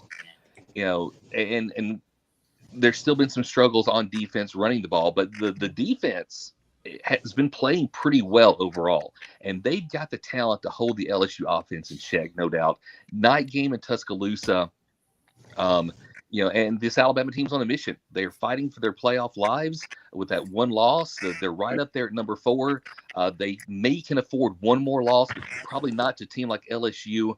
And so, they've still got some challenges ahead of them. I think, Kalen DeBoer has been talking a lot stuff that Alabama fans love to hear. He's challenging, like Nick Saban used to. He's challenging the crowd to show up, to be noisy, to bring some energy to that game, to give more, the same message he's been giving his players. I like Alabama in this game, and I think that maybe at halftime it might be a little close, like the Texas A&M game was, but I think they take over the second half, and I think you're going to see a score of like 34-20. Bama wins by at least 2 touchdowns because the Alabama offense is very deliberate. They like to run the clock out to like 5 or under on the play clock to give Ty Simpson time to see if any changes need to be made because he has that freedom. So I think it's going to be probably like a 34-17, 34-20 type game because for all this talk about the new energy at LSU, they're still going to have the same problems they had. Doug, I know you got thoughts on this Titanic struggle. I do. Alabama should win the game. They're home. DeBoer has not lost in Tuscaloosa. LSU doesn't look like they're up to the task. Even without losing their coach, it doesn't really matter what happened with LSU. I would prefer that Kelly was still there, to be honest, because a new guy. He misses dancing. It could spark something with his team, and it wouldn't shock me if this is a close game, but Bama better figure out how to win it. They fuck around like they did over at South Carolina at home. LSU is definitely capable of beating them. I don't see it happening, though. Give me Bama 27-17. Nice. Nikki, what do you got on this one? I got Bama 38. LSU 13. What's your pick on it, Brace? I look at these as 2 teams going in the opposite direction, and I just think Bama needs to put the pedal to the metal, and just I could either 38-24 game for Bama, and they cloud of dust and gone. I could easily see that happening. So that Bama needs this. LSU needs it, but I just think Bama is just going in the opposite direction. Way better team. What you thinking, Sean?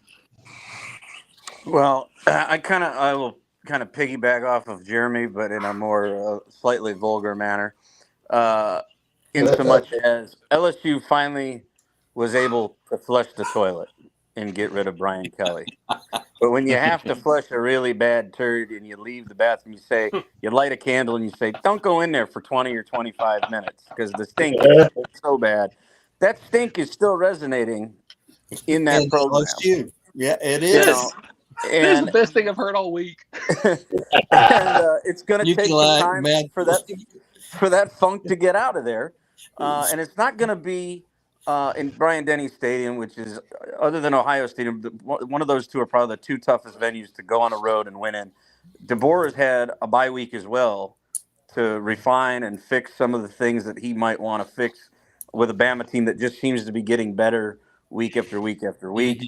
And like you said, Bruce, their team's going in different directions. You know, LSU's, they got a gauntlet the rest of the way anyway.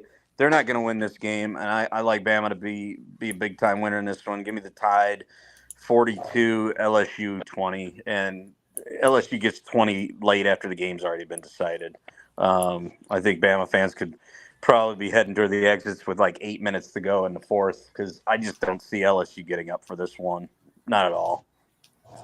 I agree with you, Sean, and that's why I'm going to say I think Alabama's going to crush them utterly, and they want to make a statement for the committee. So I've got Alabama 41-10, and I think we've all picked on that one. Now, are we ready to move on to the next game of the week, which is Navy at number 10, Notre Dame? And what a titanic struggle of long-term teams playing each other. I mean, they've got a huge history here. Notre Dame has graciously played the Service Academy since the days they were actually good. Sean, what are you thinking about this matchup? So the history that everyone wants to know every year, why Notre Dame plays Navy every year. Quick history lesson is simply during World War II when all the, men went off to fight, in World War II, Notre Dame had no student body. When you have no student body, you're not bringing in any sort of revenue if you're a private university. And Notre Dame was close to, foreclosure, because they weren't bringing in the big money like they are now with football. It wasn't that big back then. And so Notre Dame petitioned the Naval Academy to set up a naval aviation flight training program there and gave the U.S. Navy free use of any and all buildings and property for the university. And in turn, the Navy, paid all the bills and whatnot, kept the lights on essentially during World War II, those 4 years. And so as thank you to the Naval Academy, Notre Dame promised them that as long as Navy wants to play Notre Dame every year, Notre Dame will have a spot on their schedule for the Naval Academy. And even during that long, I think it was 1964 to 2007, it's one of the longest winning streaks in the history of college football. I think Notre Dame won 43 straight years over Navy. During that streak, like every 10 or 12 years, Notre Dame would ask the Naval Academy, do you want to keep playing this game? Every year, Navy says yes. And every year, whether the game's in South Bend or usually one of the NFL stadiums on the East Coast, because Navy knows they can draw that for that game, similar to the Army-Navy game, their people show up, whether they're sailors or they're Marines, because the Naval Academy produces both Marine officers as well as naval officers. They pack the games. Even if Navy's going to get their brains beat in, they show up and they want that game. And when they finally did upset Notre Dame in 2007, they went bananas. In fact, they got Monday off from classes. First time that had happened in forever. That's awesome. So it's great tradition. There's a couple of rivalry trophies they play for as well in this series, and it's a great tradition. And Navy's more recently got Notre Dame a couple more times since that breakthrough in 2007. They won, I think, in 12 and maybe in 14 or 15. I have to go back and check. But Navy's got a very good team this year. I know they lost last week at North Texas. North Texas has a good team, and the styles didn't really fit each other. But Navy's only got one loss. They play a very unique brand of football.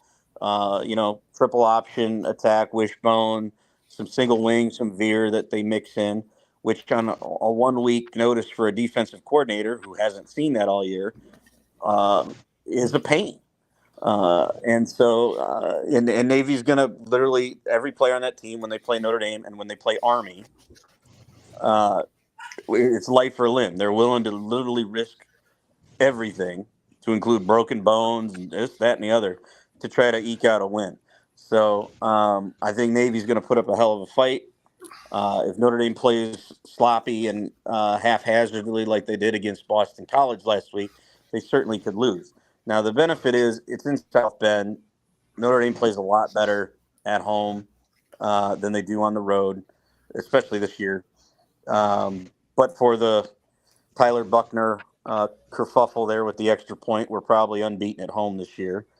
I like Notre Dame to win the game. I don't know if we'll cover the number, which I'm sure is probably crazy. Let me look at it here. 26.5. I don't think we'll cover 26.5. So I'd say Notre Dame probably 35-17, 35-20, something like that.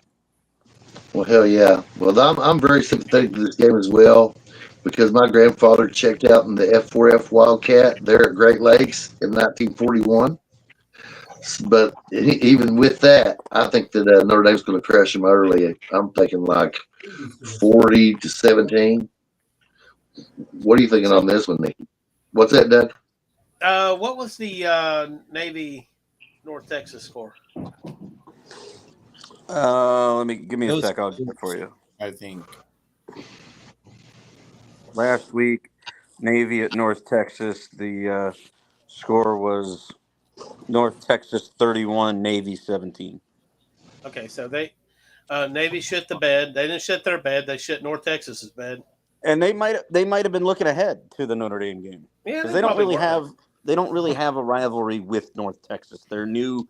Navy and Army are both new to the American conferences of like two or 3 years ago. Yes, that conference, everything got shook around between them, the former members of the Metro Conference. There was a lot of yes, Conference USA. I mean, it just got spun a whole lot of different ways. It was very interesting. Actually, it has made some great competition. In my opinion, the kind of teams that can win them conferences are the kinds that can go to the CFP. I mean, we were talking about Tulane and Memphis earlier. Yeah, Navy has went on runs that were interesting before, and weren't they just last year undefeated for a stretch before they met Notre Dame? That was Army last year, and then Notre Dame beat Army, and then Navy beat Army in the Army Navy game. But Army did win the conference title, beating Tulane in the conference championship game. I think right now with Navy and Army playing after that game, that was so weird. It was a non-conference game. It didn't matter for the conference. Yeah, it's strange. I will agree with Bob though. I think right now you'd have to say of the non-power conferences, the Americans is the best. Yeah. Yeah. Absolutely. So Nikki, what do you got on this one? I got Notre Dame 42, and I got Navy 17. I just think Notre Dame is going to pull it out with no issue. Yeah, give me the Irish by 3 touchdowns. I'm kind of with Sean. They probably don't cover, but they come damn close. I just hope Notre Dame's not for them. You know, we talk about Navy looking ahead last week. I hope Notre Dame's not looking ahead. There's a big one. I think it's next week for the Irish. Let me check that. I think their toughest remaining game is the following week. Yes, I'm right. So I hope Notre Dame's not looking, because that trip the following week to Pitt, who is ranked now, at Pitt, that's probably Notre Dame's toughest game left on the schedule. So they can't be looking ahead for that one. They got to handle their business against Navy, because Navy's going to be, damn the torpedoes, full speed ahead. No pun intended. All right, pun intended. But is it everybody on this one? No, I haven't. Bruce is taking he's taking the Navy. I know it. No, I'm not taking Navy. No, Okay, come on, Bruce. Okay, but I will say this about Notre Dame. I was terribly disappointed in how Notre Dame played last week. But so was I. But I will say this. They were hosed by the officials. And this is something that I have seen so prevalent this whole season and is probably the demise of NC2A football is how these officials fucking suck. Mm-hmm. I don't think it's just I think it's been every conference, every week we're seeing straight across the board. It's horrible. It is. Is there any influence of gambling in this? What's that? It's just I'm just seeing a lot of different pundits say that they believe they're concerned there might be influence of gambling in this. And and rightfully should be. It's not a good state. But why worry about gambling when you got officials more than willing to not call a penalty, just as easy as calling a penalty. Even though it hasn't helped the officials on the field get better, I want to throw a kudos out to the ACC, and that's blocked, and that's where we fucked this game up. Okay, sorry, punt was blocked in the Raiders-Broncos game. Pardon my French there to the listeners, but. At least the ACC is doing that thing where when they have a review, they bring you into the control center and they have audio, so we know what these guys are talking about. Now they're trying to be sneaky with they're trying to be whispering so the mics don't pick. I want them to be loud, let the mics hear you. What are you thinking about? What are you discussing to make this call? And I think all the conferences should do that because when they just go, oh, we went to the control center and they said this, and this is the call now. And they should do that. I mean, every conference should do it. I love what the ACC is doing, but but still, there's been a lot of stuff that's been missed. I mean, I'm sure all of us saw Dabo Swinney go absolutely nuclear about the officiating after that Duke loss, and he made a lot of good points. If Dabo keeps doing that, I might jump on his bandwagon. I finally the guy showed some passion in something. I loved it. He is the man is angry. I mean, he is ticked off. He's ticked off at his team, and I know we'll get off topic here for a minute, but that man is ticked at his team. He's ticked at the officiating. He has ticked at the ACC power structure. That man has been mad since the transfer portal came into existence. Yep. I can get behind an angry Dabo Swinney. I think I like that. If they lose to Florida State, you may see that man lose his religion on live TV, and I'm all for it. I'm there for it. But to digress, I would say right now, Notre Dame 38-28. And a good win, and they need to play like Notre Dame should play. I'm tired of seeing them shoot themselves in the foot, and I question their quarterback. I mean, he's a sophomore by grade, but he's a redshirt freshman by football. TJ Carter saw no action, and you can see it. You can see this will be his ninth game starting. Right, and you can see one play he's great, and then the next play is what the fuck are you doing? Absolutely, he's similar, and I know Ed's not with us tonight, but he's experiencing similar growing pains to what Underwood is experiencing at Michigan. One play you go, man, I can see the potential and greatness, and then the next play you go, what the hell was this guy thinking? What is he doing out there? Mm-hmm. The other point for Carr that's a problem right now a little bit. Notre Dame's got a little banged up on the O-line, so that doesn't help. Again, the biggest problem so far in the Freeman, as it was during the Kelly tenure, I gotta have a receiver step up. Yeah, this no-name wide receiving core has been a problem at Notre Dame since Golden Tate and Mike Floyd left. And that was about 12 years ago. And they brought in guys in the portal. They brought Malachi Fields in through the portal. Sometimes they show flashes. Notre Dame's never had the tight end position, yet again, is the key cog in the passing attack, which it's the saving grace. Doesn't win you. The teams that are winning national, have the big play guy at the wide receiver position, and so far Notre Dame still doesn't have that. So that's the problem on the offensive side of the ball. Defense is getting better. They were the problem at the beginning of the year, but this is the first time Chris Ash, has been the D coordinator at a big program. No offense to Rutgers, but I'm curious to see how he handles defending this triple option wishbone veer, which if you're not playing smart assignment football on the defensive side of the ball, can get you in trouble in a hurry. It's very assignment focused with gap responsibility. Right. So and Ash is still on my watch list, as far as do I trust him or not, because that was the one thing before he left for greener pastures that Al Golden did as our D coordinator he had us ready to play Navy. Those linebackers knew where they needed to be, every play. So a lot of pressure on the Notre Dame defensive coordinator this week. All right, so moment of silence for the Crack Pipe game of the week.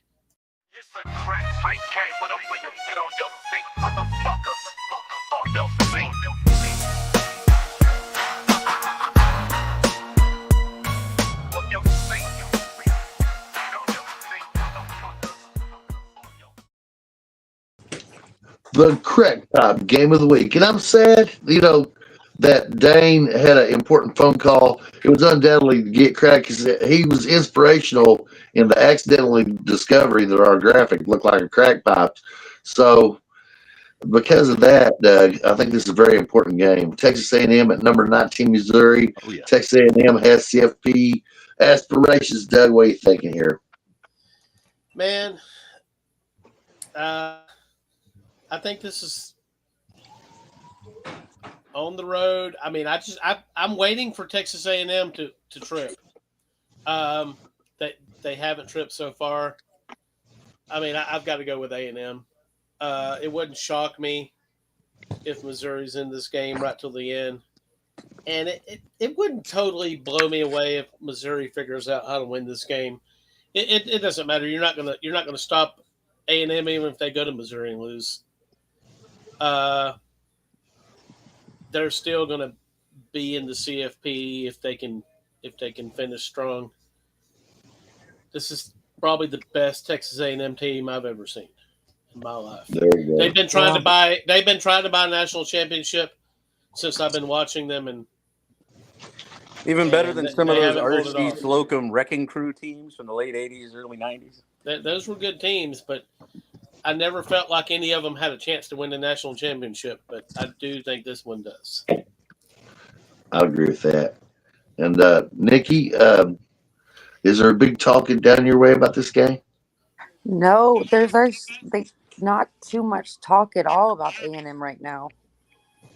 It's amazing, isn't it? Why? I don't know if people are shell shocked, afraid, if we speak, they're going to lose. The superstition is big when it comes to this. Nikki, do you like A&M? I mean, no, the Texas team, or I don't. You hate them? But no, I mean, Nikki, don't you live like up near A&M. Don't you live up near the Metroplex?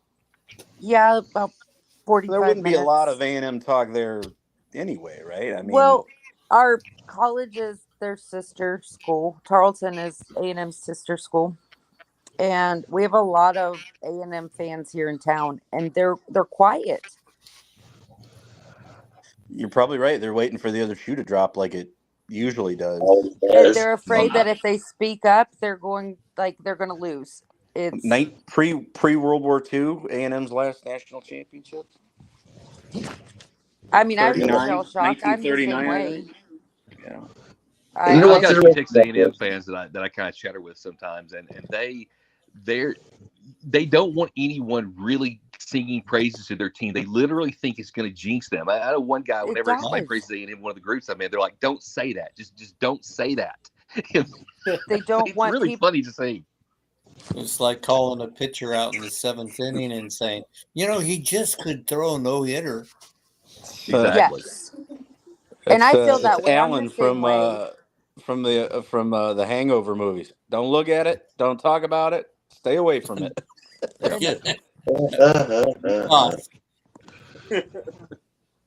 So That's really but I think A&M actually has no issue in this game and pretty much shows everyone Missouri's not even supposed to be ranked.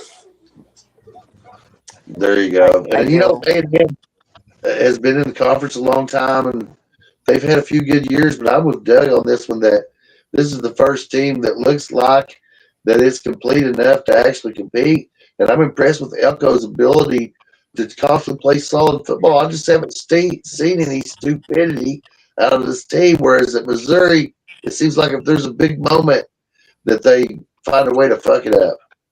So I'm going to roll the picks out, start the picks, and I'm going to say I've got Texas A&M 30-27. You got any thoughts on this, Bruce? Yeah, I really, this is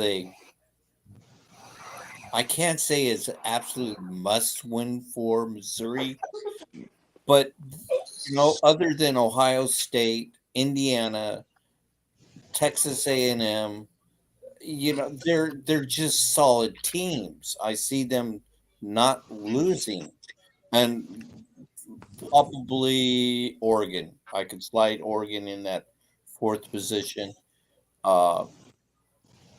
because they're such good teams. But I just know Missouri is in that stadium is a tough place to play. And yeah, it's like, let's not talk about it being a no-hitter, but Texas A&M needs this game. So I will go on the record for albeit a tussle, and I will say Texas A&M will eke it out 27-23. Sean, what are you thinking on this, Bad Daddy? If Mizzou wants to stay ranked, they need this game, but they're already bowl eligible. They've lost their first two quarterbacks. Jeremy, correct me if I'm wrong on that. Both. Well, they had a couple of guys that were in the mix for it, but Bo Pribula got injured. I don't know what his status is. I thought Pribula was like really for sure donezo.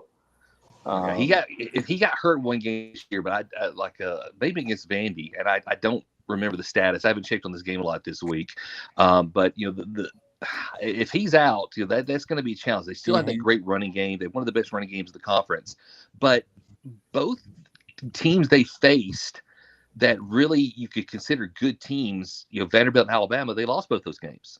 Now it is in Como, and they played Bama tough, and they did.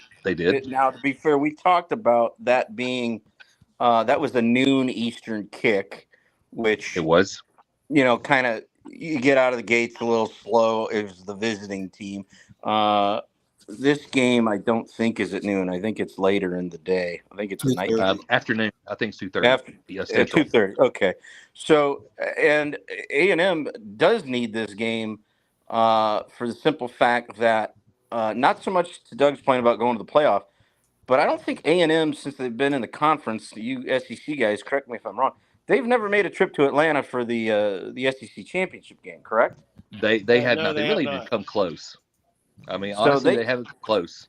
Their first year, Johnny Football won the Heisman, but they lost 2 games.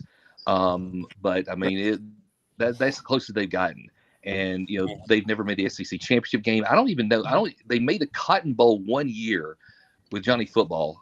They beat Oklahoma, but that was before the playoffs. So aside from that, I don't think they've even. Well, they made 1 year 6 game the COVID year. I think it was either the Fiesta or the Orange Bowl to beat North Carolina. But I mean, the success, the sustained success, has not been there. And so this is the best team that they've had since joining the SEC by far. And with this game, you look at what's going on with these teams. It's going to come down to third down, key third down moments. These teams are 1 and 2 in opponents' third down conversions allowed. Texas A&M is 1, Missouri is 2. Missouri is also good at converting third downs, a little over 50%. A&M, not so much, right around 42%. So if it comes down to some key stops at third down or making those third down conversions, you give the edge to Missouri. But I don't know if the Missouri passing game is going to be enough to be able to be balanced to keep A&M from stacking up against the run. That's going to be something to look at. I do think it's going to be close because Missouri just tends to hang around. But I think you're going to see A&M win this one probably like a 27-23, 27-24 score. A&M is a 6.5-point favorite, and I think they cover it by a touchdown. Give me A&M 34-27 to win on the road, and I think the deciding factor on this one is especially if Mizzou has a backup quarterback and it's a key down late in the game. I think what's that great defensive player for Cassius? Oh Jesus, his name's escaped me here. He's being mentioned for a number of the Cassius Howell, the senior edge rusher for A&M, makes a play to strip sack, something like that, to end the ball game, and A&M gets out of there, survives Como with a dub. Awesome. Hell yeah, we love the defensive players, the deciding factor of the game. That's what is exciting and new, like the Love Boat. Doug, have you picked on this Titanic struggle? Yeah, I mean, give me A&M nail biter, 37-35. Hallelujah. Is there anybody that hasn't picked? I didn't. I've got actually A&M 34. Miz. I'll give them 21. 34-21 over Missouri. That's awesome, guys. So everybody out there that's watching and listening and whatever, you should buy Smacking Off the Podcast merchandise. You should like the show, subscribe. You should subscribe to Southern Sports Focus and share. And your team sucks donkey balls. Fuck your team. Yeah, if you don't like our picks, you need to kiss our ass, right? Yeah, that's right. Oh boy! All right. We love our listeners. Buy some merch, subscribe, like, share. Yes, and thank you for joining us, Jeremy. Thank you. Right, and fuck them balls, Jen. Yes. Thanks, Jeremy. Did a great job. Thanks, Jeremy. Thank you, guys.